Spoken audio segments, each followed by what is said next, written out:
Welcome to Final Whistle Football News, the home of daily football and transfer updates. Backhand index pointing right. Subscribe now and join the community of true football lovers. Never miss a moment from the beautiful game. Today my first news is Cristiano Ronaldo scored another goal and matched another record as Portugal earned a spirited 3-2 victory over Hungary on Tuesday evening. The veteran forward converted a 58th-minute penalty to make it 2-1 on the night, taking his tally in World Cup qualifiers to a swollen 39.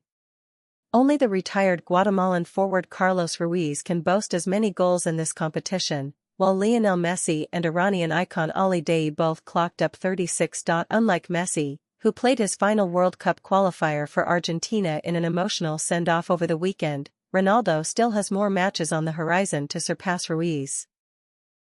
Portugal still have 4 more qualifiers in the 2026 World Cup cycle, with fixtures still to come against Armenia, Hungary, and a double-header with the Republic of Ireland. While many may scoff at the idea of a penalty against Hungary, that Ronaldo is even on the pitch should not be taken for granted. Hungary's captain, Liverpool midfielder Dominik Szoboszlai, was a mascot the last time Ronaldo came up against the nation in World Cup qualifying.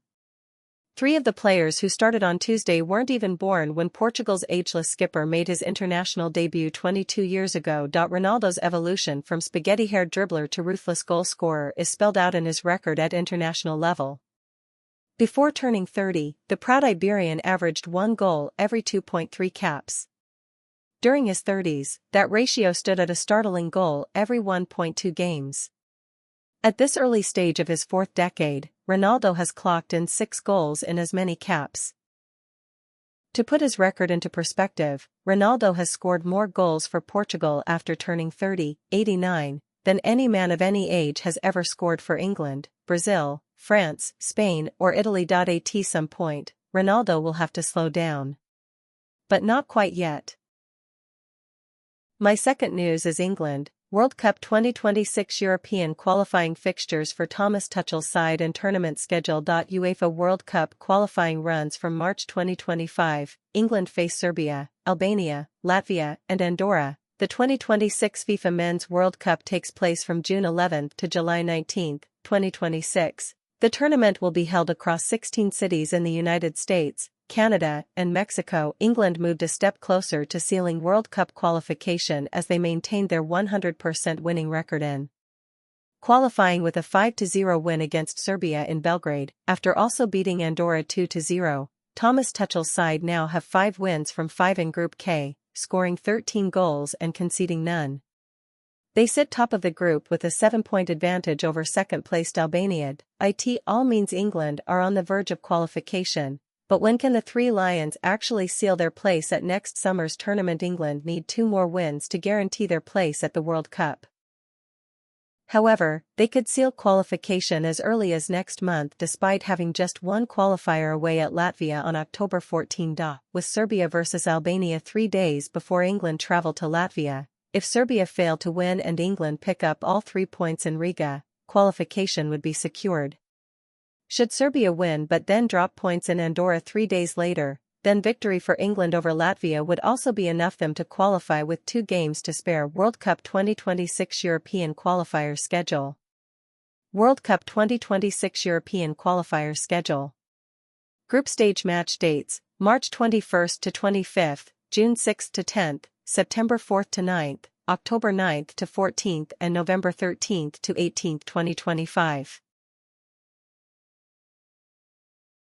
My third news is Robert Lewandowski was a key part of the FC Barcelona team that won all the big domestic titles last season, as he continued to showcase his elite goal-scoring skills throughout the campaign. But with the Polish striker now 37 and his contract set to expire at the end of the season, the club recognizes that his era at the highest level of European football is coming to a close. A move to Saudi Arabia, where he has been offered a lucrative deal worth around €100 million per year, is also being mooted. With that in mind, Barca's sporting department is already working on securing a long-term replacement. According to fixtures, 2 names stand out on their shortlist: Karim Konate and Paris Brunner. Konate, 21, plays for RB Salzburg and has already gained valuable experience in European competition.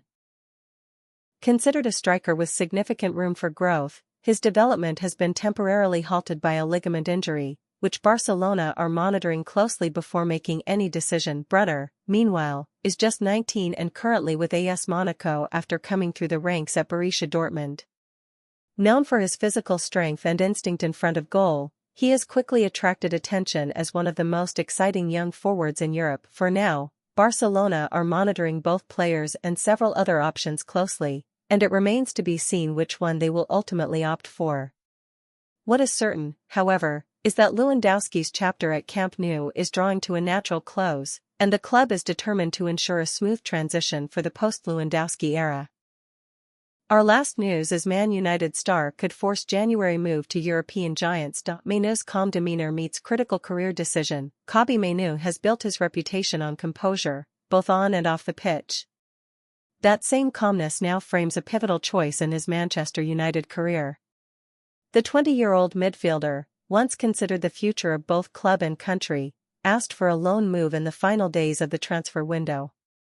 The decision, carefully considered, highlights the mounting concern that his development is stagnating under Ruben Amorim. Mainoo and his representatives met directly with Amorim and Director of Football Jason Wilcox to discuss his playing time. Limited minutes have left him on the periphery at Old Trafford and also outside England contention, with Thomas Tuchel leaving him out of the most recent squad.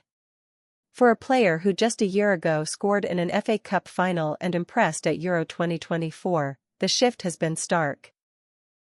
Rise from academy promise to United first team. A graduate of Manchester United's academy since the age of 9, Mainoo's progression has long been held up as proof of the club's renewed investment in youth.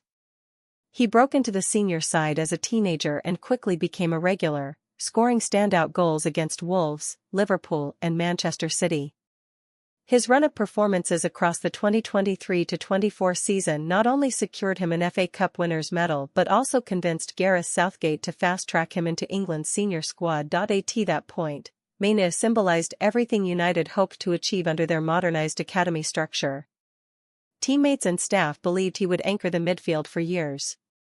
Yet just 12 months later, the story is shifting. Tactical challenges under Amorim. Since Amorim's arrival in November, Mainoo has started only 12 of 30 league fixtures. Injuries have played a role, but the Portuguese coach's 3-4-3 system has also made it difficult to find a defined role for him. Mainoo has been used in deeper midfield positions, experimented as a number 10 and even trialed as a false 9. None of those experiments have provided a consistent path to the starting 11. The concern deepened when he was left out of United's Europa League knockout ties, including being restricted to a single minute in the final against Tottenham.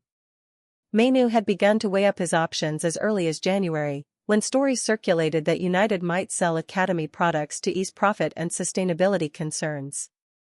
A potential loan to Napoli was considered before United blocked the move, though January could reopen the door. Contract uncertainty and academy legacy. Mainoo remains under contract until 2027, with an option to extend by a further year, but negotiations for an improved deal have stalled.